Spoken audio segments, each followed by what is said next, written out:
मैं माननीय मंत्री जी से निवेदन करना चाहता हूं कि मेरा विधानसभा क्षेत्र बिल्कुल बॉर्डर पे है।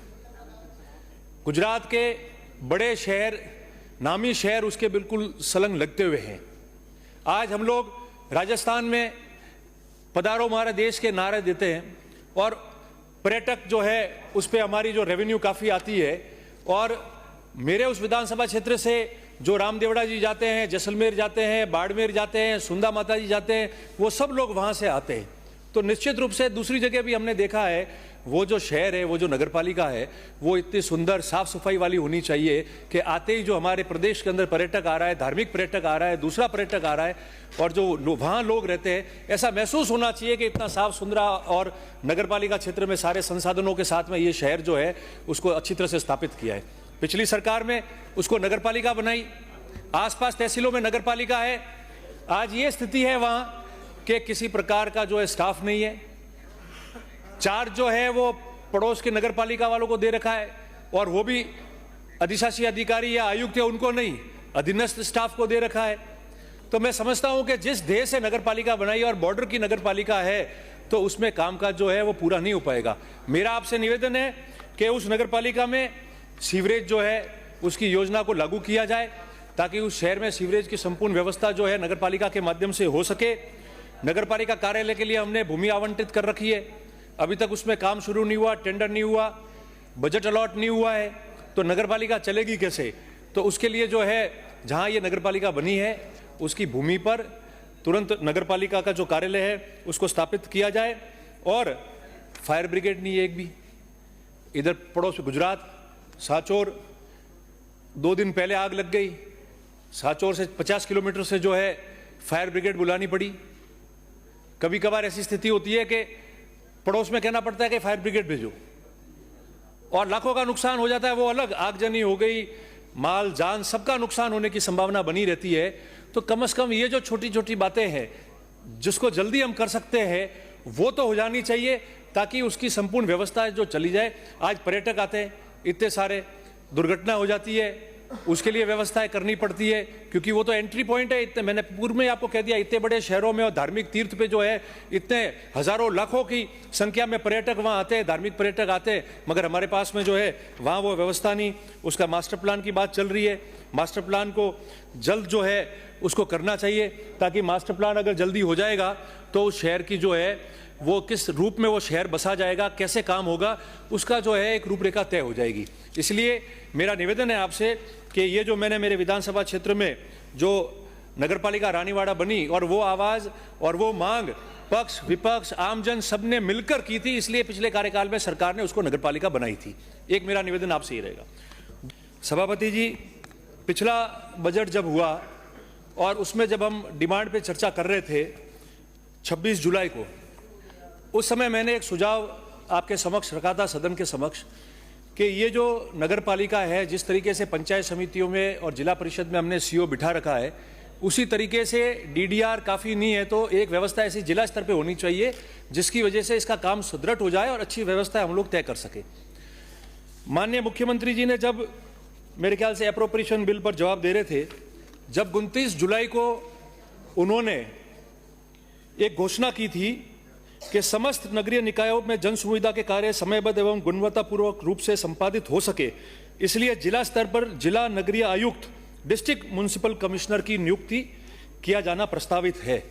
ये सदन में माननीय मुख्यमंत्री जी ने घोषणा की थी। माननीय मंत्री जी, दूसरा बजट आ गया, उसकी डिमांड पे हम चर्चा कर रहे हैं। आने वाले दिनों में मुख्यमंत्री जी एप्रोप्रिएशन बिल पे बोलेंगे। आपके हिसाब से तय कर लेना, बता देना आपका जवाब आवे जब, कि कितने जिलों में आपने डिस्ट्रिक्ट म्युनिसिपल कमिश्नर बिठाए, कितने जिलों में डिस्ट्रिक्ट म्युनिसिपल कमिश्नर के पद जो है उस पद के अतिरिक्त जो स्टाफ चाहिए उसके कितने पद आपने सृजित किए हैं। मेरी जानकारी के हिसाब से हमारे जो पूरा संपूर्ण क्षेत्र आसपास के जिले हैं, मैंने उसमें पता किया, कहीं भी आज तक जो है वो डिस्ट्रिक्ट म्युनिसिपल कमिश्नर नहीं बिठाए।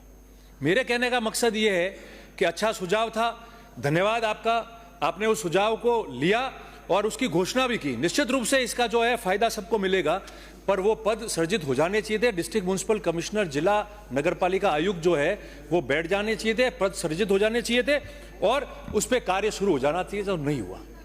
माननीय मंत्री जी, सभापति जी, आपके माध्यम से माननीय मंत्री जी से मैं निवेदन कर रहा हूं, वो ये है कि माउंट आबू हमारी प्रदेश की सबसे पुरानी नगर पालिकाओं में एक है और पूरे प्रदेश का एक टाइम का एंट्री एग्जिट वाला पर्यटक जो है वो सबसे बड़ी संख्या में पूरे प्रदेश में वहां आता है और सबसे पुरानी नगर पालिका। बहुत सारी बातें हैं मगर दो बातें आपके संज्ञान में लाना चाहता हूं। इतना पुराना शहर सबसे पहले पूरे भारत में और अपने स्टेट के अंदर इको सेंसिटिव जोन उसको घोषित किया। इको सेंसिटिव जोन घोषित होने के बाद में सुप्रीम कोर्ट के आदेश पर मिनिस्ट्री ऑफ एनवायरनमेंट और फॉरेस्ट और स्टेट ने मिलकर सुप्रीम कोर्ट के आदेश पे ये हो कि आप इसको मास्टर प्लान बनाओ। 2015 में मास्टर प्लान उसका जो है वो जोनल मास्टर प्लान नहीं जोनल मास्टर प्लान बनाया और उसको अधिसूचित किया। कुछ एनजीटी ने कुछ डायरेक्शंस दिए थे और पूरे स्टेट की एक एक्सपर्ट कमेटी बनाई और उनको कहा कि आप इसको जो है मास्टर प्लान को जल्दी मॉडिफाई करो। और बीच में हाईकोर्ट को इंटरवीन करना पड़ा कुछ महीनों पहले और हाईकोर्ट के रिट लगने के बाद इंटरवीन होने के बाद स्टेट गवर्नमेंट को डायरेक्शन दिए, जब जाके पिछले 1.5 महीने पहले मॉडिफाइड जोनल मास्टर प्लान जो है उसको लागू किया गया।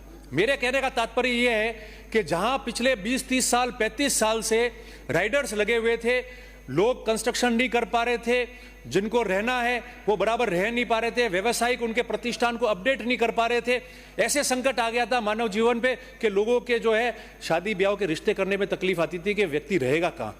उसको देखकर हाईकोर्ट ने डायरेक्शन दिए। अब कोई राइडर नहीं रहा है, किसी प्रकार की कोई प्रॉब्लम नहीं रही है, 2-2 पीढ़ी 3-3 पीढ़ी सफर कर रही है, 30-35 साल हो गया। हाईकोर्ट ने कहा है तो आपको तो इसको मॉडल पे प्रायोरिटी पे लेने के बाद में तय कराना चाहिए कि 1 महीने के अंदर जो है जितनी भी पेंडिंग एप्लीकेशन है, जितने पेंडिंग स्वीकृति है, जो प्लान पास करने एज पर बायलॉज और as per eco sensitive zone के मास्टर प्लान के हिसाब से आप उसको पास करा दो ताकि लोगों को किसी प्रकार की कोई तकलीफ नहीं आए। 30-30 साल हो गए सफर करते हुए, उसकी वजह से इलीगल कंस्ट्रक्शन हो गए। जाएगा कहां व्यक्ति? इतने सारे टूरिस्ट आते हैं, उनको अपडेट करना है अपनी चीजों को, तो वो कैसे कर पाएंगे? छोटी छोटी परमिशन के लिए घूमते हैं। अब एनजीटी ने, हाईकोर्ट ने जब डायरेक्शन दे दिया है तो मैं समझता हूं पीछे कुछ रहता नहीं है। और मैं इसलिए ये बात कह रहा हूं क्योंकि ये एकमात्र ऐसा शहर है जिसकी एक विकास समिति बनी हुई है और उस विकास समिति के जो अध्यक्ष है वो माननीय मुख्यमंत्री जी है। आपके principal secretary, additional chief secretary वहां उसमें मेंबर है। आप उसकी मीटिंग बुलाए, साल में एक बार मीटिंग होती है और एक बार ये मीटिंग हो जाए तो छोटी मोटी जो भी समस्या है विकास की है, उसकी है, वो सारी पूरी हो जाएगी। और जब तक वो मीटिंग नहीं होगी तब तक कंस्ट्रक्टिव डिसीजन जो है वो बिल्कुल नहीं हो पाएंगे। ये आप मैं उसी पे आ रहा हूं उसी पे आ रहा हूं। हमारे सबसे बड़ा रहवासी कौन है? मुख्य माउंट आबू का सबसे बड़ा मुख्य सचेतक जी और संसदीय कार्य मंत्री जी से अच्छा प्रेम है मेरा, इसलिए उन्होंने कहा है। पर मैंने पिछले रिकॉर्ड में, सब टाइम बाकी है मैं अभी पूरा करूंगा, पिछले रिकॉर्ड उठा के देखो, मैंने उस समय कहा हमारी भी कमियां रही है। मैंने उस बात को स्वीकार किया था। स्वीकार इसलिए किया कि कमियां रही है उसको दूर आप करोगे, नहीं तो हम यहां बैठ गए, आप भी बैठ जाओगे। कमियां रहेगी तो उसके लिए वो जो है, आप, मेरा निवेदन है कि उसको आप मीटिंग को बुलाए। और उसके अतिरिक्त एक और मैं सुझाव उसमें देना चाहता हूं कि रूडीफ के माध्यम से जो आपका वर्ल्ड बैंक का या अन्य एशिया बैंक का पैसा लेते हो, 20 करोड़ रुपए के विकास कार्य सैंक्शन हुए, अभी तक शुरू नहीं हुए। तीसरा है पोलो ग्राउंड, उसकी डीपीआर इसलिए बनी थी कि आपके 2020 के मैच हो सके, स्टेट लेवल के मैच हो सके फुटबॉल के, और दूसरी एक्टिविटीज हो सके। 18 करोड़ का बजट पास किया था, काम नहीं हुआ। इस बजट में मैंने मांग रखी थी, वापस जब वित्त मंत्री जी ने रिप्लाई दिया उसमें उन्होंने ये कहा है कि उसका उन्नयन कार्य करेंगे, मगर मैंने मांग रखी थी कि उस बजट को आप करें। वो उन्होंने स्पोर्ट्स में बोला है, खेल मामले में उन्होंने उसको घोषणा की है, जबकि वो ग्राउंड नगरपालिका के अधीन है। डीपीआर नगरपालिका ने बनाई है, डीएलबी ने उसकी टीएस कर रखी है एक बार में। आप उसको नगरपालिका में शिफ्ट कीजिए आपके डीएलबी के उसमें, ताकि वो काम हो सके, क्योंकि एक्सपर्ट्स की कमेटी से उसकी डीपीआर बनाई हुई है। और उनका एमओयू जो हुआ था वो 27 लाख के करीब एमओयू हुआ था, जिसमें से 10 लाख से अधिक का वो भुगतान कर चुके हैं उसके अंदर। तो जब 10 लाख का भुगतान कर दिया है और उसकी डीपीआर बन गई है, तो वो स्पोर्ट्स से आप उसको नगरपालिका में कर दो, डीएलबी के अंडर कर दो, ताकि उसका काम जल्दी हो जाएगा। और राजस्थान स्टेट में पूरे विश्व के आने वाले लोग जो वहां आते हैं वो एक खूबसूरत नजारा उस ग्राउंड में देख सकेंगे।